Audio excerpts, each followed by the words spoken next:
Сәлеметсіз бе, ағылшын тілін нөлден бастап үйренушілер. Сіздермен бүгін екінші сабақта мен әрпінен кәдімгі дәстүрлі түрде үйретпей, мен оңай әріптерден бастап үйретуді жөн көрдім. Олай болса, барлықтарыңыз мұқият қараңыздар. Бұл жерде бірінші мен бүгін мынау дауыссыз әріптерді бір қарап өтейік бәріміз. Мынау N деген әріп еді, алфавит бойынша Н болып оқылады, өзгермейді, Н болып қана оқылады. Т деген әріпіміз алфавит бойынша Т болып оқылады. H деген әріп Х болып оқылады. Х деп. Ана қолымызды үрлеп жылдамыз ғой, Х деп. Сондайдағы Х әрпіне ұқсайды. Біздің қазақ тілінде гауһар тас дегендегі Х деп жеңіл, Одан кейінгі B әрпі Б болып оқылады, F әрпі Ф болып оқылады, G әрпі бұл жерде, именно осы жерде Г болып оқылады, R әрпі Р болып оқылады, D әрпі Д болып оқылады, X әрпі өзі X болып тұр, Кс болып оқылады, X-тің кісін ала саласымыз. L әрпі таяқша сияқты болады, үлкен әрпі бұлай болады, Л болып оқылады. Бұл екі әріптің қосындысы К болып оқылады, және P әрпі П болып оқылады. Және бәріміз білетін S әрпі доллардағыдай, ортасына екі сызық қойып қойса, бұл С болып оқылады, міне, доллардағыдай ортасына С қойып қойса.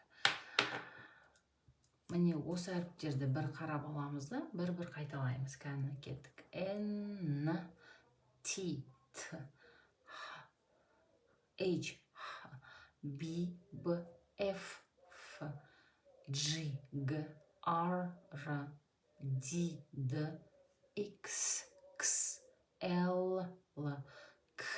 Бұл екі әріптің қосындысы К болып оқылады, P, П, және S, С болып оқылады. Бір айта кететін, мынау таяқша Л, Л әрпінің кішкентайсы осылай таяқша болады. Осыны барлығы кітапта бұлда осылай таяқша болып тұрады, және I әрпі де таяқша болып тұрады. Ал жазылғанда I әрпін бұлай жазамыз, ал Л әрпін бұлай жазамыз. Осы бұлай кетіп қалады, кейбір кезде бұлай кетіп қалады. Бірақ неде? Кітапта екеуі де бұлай көрінеді. Бұны қалай ажыратамыз? Мынау I әрпі, бұл жалғыз тұрады, жалғыз тұрса да болады. Бұл I деп оқылады, және I деген мен дегенді де білдіреді ағылшын тілінде. Бұл сөздің соңында, ортасында тұрса да бұл үлкен әріппен тұрады. Ағылшындар өз-өздерін жақсы көреді, сол себепті I дегенді сөздің соңында, ортасында, басында бұл мен деп оқылады.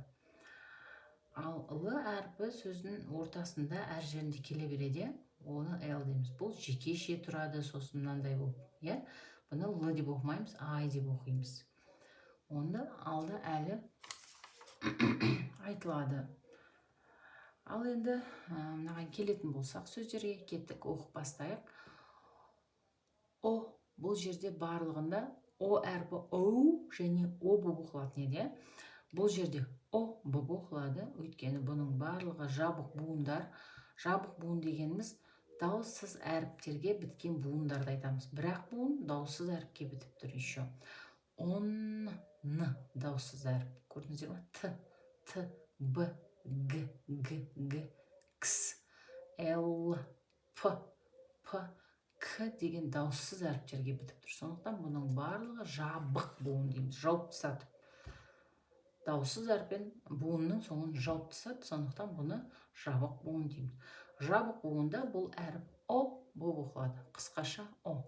Он, үстінде деген сияқты.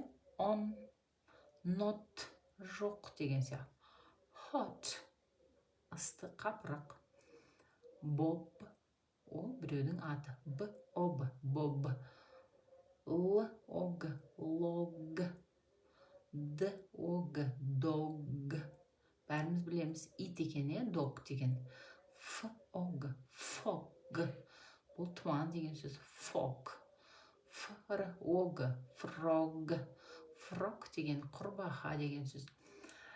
Так, Fox. Fox деген түлкі. Box. Box деген қорап.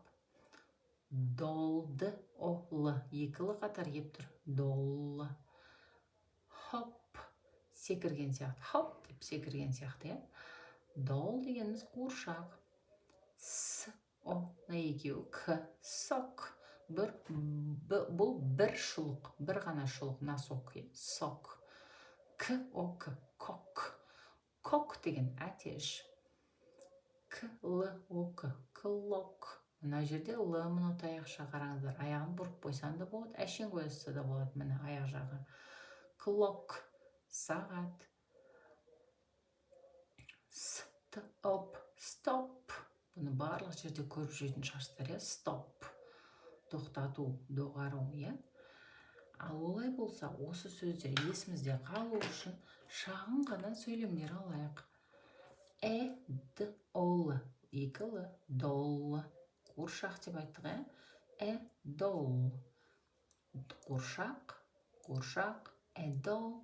Doll. Деген не деп білмей отырсаңыздар, бұл белгісіздік артиклі.